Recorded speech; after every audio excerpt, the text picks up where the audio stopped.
Oh, hi. I didn't see you there. But why do I do it? I've been riding unicycles for about 10 years. I do a little bit of everything. I really got into unicycling when my sister's friend came over and showed me a video of a guy on a unicycle jumping on rocks on YouTube. And I just thought it was like the coolest thing ever. I didn't know unicycles were real. I had never been to the circus. I thought they were only real in cartoons. So that Christmas, I really wanted a unicycle. My mom bought me a 16-inch unicycle off Dick's Sporting Goods. I was so stoked. I don't know if this is just my experience, but it seems like everyone gets like bikes in Christmas. And in the Northeast, it's kind of silly. You have to wait months before you can ride the thing. So I got the unicycle. I practiced in the hallways. I remember taking a photo of myself riding this unicycle. I had my brother take a photo of me with my Nintendo DSi. My middle school had a unicycle club. I went into unicycle club already knowing how to unicycle. So I got to ride the Giraffe, which is like a 6-foot unicycle. When I first started unicycling, it definitely was for the attention. It wasn't for anything deeper than that. I thought it looked cool. I think that's where a lot of people start. I went into high school. I didn't want to do anything that was weird. I wanted to fit in. I put unicycling aside for a while because of wanting to fit in. The other thing was I kind of hit a point where I knew how to hop. I knew how to go down a flight of stairs. But I saw the videos of these guys being able to hop stuff. I was never able to do that. Those guys have different tires. They have a unicycle that looks more aggressive. I must just have the wrong thing.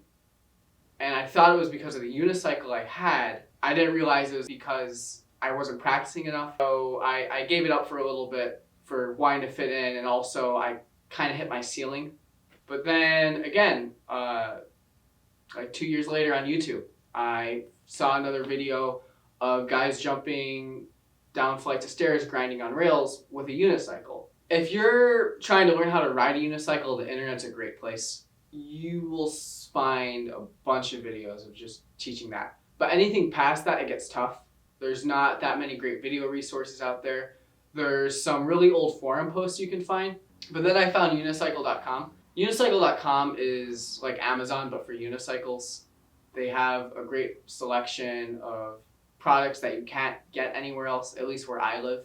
When I discovered that website in high school, I got really excited, and then I got a little bit of sticker shock. Unicycles, trials unicycles, mountain unicycles, road unicycles are expensive. Compared to like a high-end BMX bike, it's actually pretty reasonable. But compared to the unicycles that I was used to seeing that are like $100, $120, it was really surprising. So I got the Impact, and I thought instantly I was going to become 10 times better at riding. Which, no, it's not. It's almost like buying a Steinway and being able to play, like, what's the song with the bees? Swarm of the Bees? Flight of the Bee. Flight of the Bee. Yeah. It's not. You can't just buy an expensive tool and be expected to be good at something without putting the work in. What's funny, when I bought the Impact, I thought that I was going to get into trials riding, but I didn't train the right way, and I didn't have a good practicing habit. So I got frustrated really quickly, and I just kind of stopped doing that. And what I would do instead is go on really long rides. And I started getting into doing mountain unicycling. At first, I would just do like the bridle trails by my house. Bridle trails are what people ride horses on, so they're not too extreme. There might be a few step downs, and there might be some roots and rocks, but it's not like an actual mountain bike trail. I also got really into night riding in high school. After midterms or finals week, just to be able to go to Speedway at like 1 a.m. on a unicycle.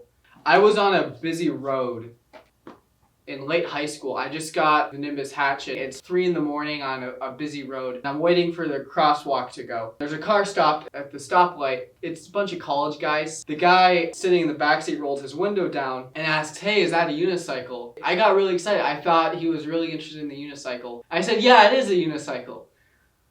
And he smiled, but then he got really angry in the face and he swore at me, and they sped off. It was the weirdest thing ever. When you ride a unicycle, you get a lot of mixed reactions. I would say 90% of them are overwhelmingly positive. One of the reasons I ride a unicycle is because I had such a great reaction to when I first saw unicycles online. And I love when I see it in other people's faces that I'm giving them that same experience. Showing them something that some people don't know is real, or some people just think it's a circus thing and not a sport.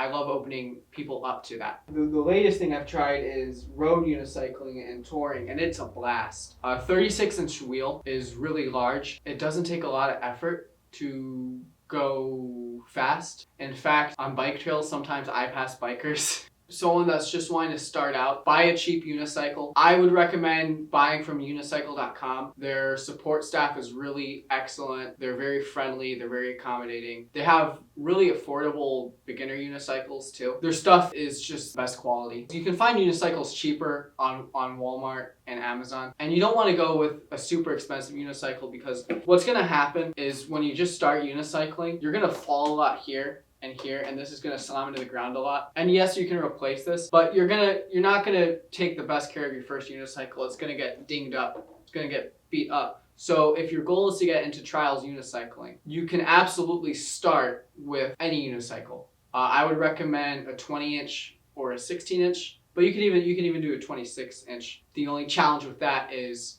you're going to be taller than when you're just standing. So if you need to bail, it's a little more difficult. The reason why trials unicycles are expensive is because they're designed to have higher tolerances to drops. So when you're just starting off and you're jumping less than like a foot off the ground or a foot off a rock, you really don't need this. That really goes for any type of unicycling you want to get into.